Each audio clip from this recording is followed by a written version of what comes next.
একটি এলাকা যেখানে প্রতি বছর 10 ইঞ্চি বা 250 মিলিমিটারের কম বৃষ্টিপাত হয়।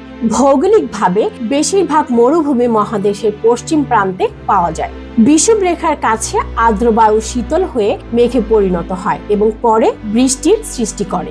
বায়ু প্রবাহ যখন মেরুমুখী হয়, বায়ু তার বেশিরভাগ আর্দ্রতা হারায়। এটি সংকুচিত এবং উত্তপ্ত হয়ে ওঠে এবং এর আপেক্ষিক আর্দ্রতা আরও কমে যায়।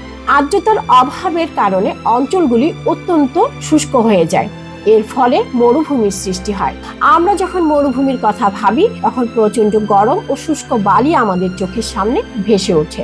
তবে অনেক মরুভূমি ঠান্ডা ও তুষারময় হতে পারে, যেমন চিলির আতাকামা মরুভূমি এবং তুর্কমেনিস্তানের কারাকুম মরুভূমি।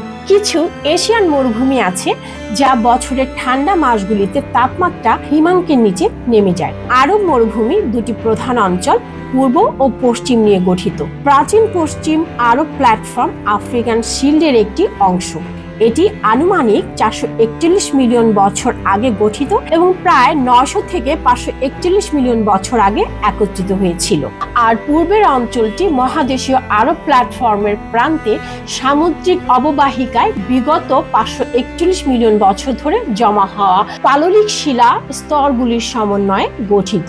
এই পাললিক শিলা স্তরগুলির মধ্যে প্রচুর পরিমাণে পেট্রোলিয়াম তৈরি হয়, যা আরব মরুভূমিকে বিশ্বের সবচেয়ে ধনী পেট্রোলিয়াম উৎপাদনকারী অঞ্চলে পরিণত করেছে। প্রায় 33 মিলিয়ন বছর আগে অলিগোসিন যুগের শুরুতে আরব আফ্রিকা থেকে আলাদা হতে শুরু করে। এটি ছিল লোহিত সাগরের উভয় পাশের অঞ্চলগুলির নিচে পৃথিবীর আবরণের ফাটল থেকে সৃষ্টি।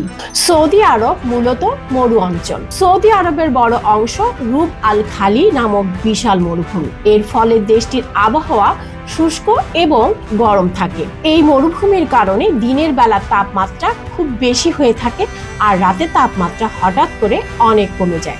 সৌদি আরব সম্প্রতি তুমুল ঝড় ও বৃষ্টির মুখোমুখি হয়েছে, যা দেশটির জন্য এক অস্বাভাবিক ঘটনা। এই ঝড়ের কারণে ব্যাপক ক্ষয়ক্ষতি এবং দুর্ভোগের সৃষ্টি হয়েছে। তবে প্রশ্ন আসে, এটি কি কারণে হচ্ছে?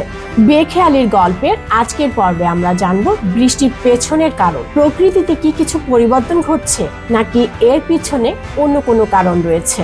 এটি 23 আগস্ট 2023 সালের ঘটনা। পরদিন সব সংবাদের হেডলাইন ছিল সৌদি আরবের বন্যা পরিস্থিতির খবর। প্রত্যক্ষদর্শীরা জানিয়েছিলেন সৌদি আরবের মক্কা অঞ্চলে প্রচন্ড ঝড়ের কারণে স্কুলগুলি বন্ধ হয়ে যায়। ইসলামের পবিত্রতম স্থান গ্র্যান্ড মসজিদ ভারী বৃষ্টি ও বাতাসের দ্বারা ক্ষতিগ্রস্ত হয়েছিল। আকাশে ছিল বিশাল কালো ঘন মেঘ। গভীর রাতে আকাশকে আলোকিত করে iconic Fairmont Mecca clock royal tower হোটেলে বাজ পড়ে। বিশ্বের প্রায় সব সংবাদ মাধ্যম ও সোশ্যাল মিডিয়াতে পরদিন বিভিন্ন ভিডিও ফুটেজ দেখে সবাই অবাক হয়। কেউ বলেন প্রাকৃতিক দুর্যোগ, আবার কেউ বলেন সারা বিশ্বে একের পর এক দেশগুলোর মাঝে যুদ্ধ লেগেই আছে। সৌদি আরবে মরুভূমিতে বন্যা, অতিবৃষ্টি এসবই কিয়ামতের আলামত। বিশ্বব্যাপী জলবায়ু পরিবর্তন হচ্ছে এবং সৌদি আরবও তার বাইরে নয়। গ্লোবাল ওয়ার্মিং বা পৃথিবীর তাপমাত্রা বৃদ্ধি পাওয়ার ফলে সারা বিশ্বে আবহাওয়ার ধরন পরিবর্তিত হচ্ছে। সৌদি আরবের মতো মরু অঞ্চলেও তাপমাত্রা বাড়ছে এবং এর ফলে বৃষ্টিপাত ও ঝড়ের মতো আবহাওয়া পরিবর্তন ঘটে। জলবায়ু পরিবর্তনের কারণে পৃথিবীর অনেক অঞ্চলে প্রাকৃতিক দুর্যোগের সংখ্যা বেড়ে যাচ্ছে। গ্লোবাল ওয়ার্মিং এর কারণে পৃথিবীর তাপমাত্রা বাড়ানোর ফলে সমুদ্রের পানি বাষ্পিত হচ্ছে এবং আর্দ্রতার পরিমাণ বেড়ে যাচ্ছে। সৌদি আরবের মতো শুষ্ক অঞ্চলেও এই আর্দ্রতা বাতাসে ঢুকে মেঘ সৃষ্টি করতে পারে, যার ফলে অপ্রত্যাশিত বৃষ্টি বা ঝড়ের সৃষ্টি হয়।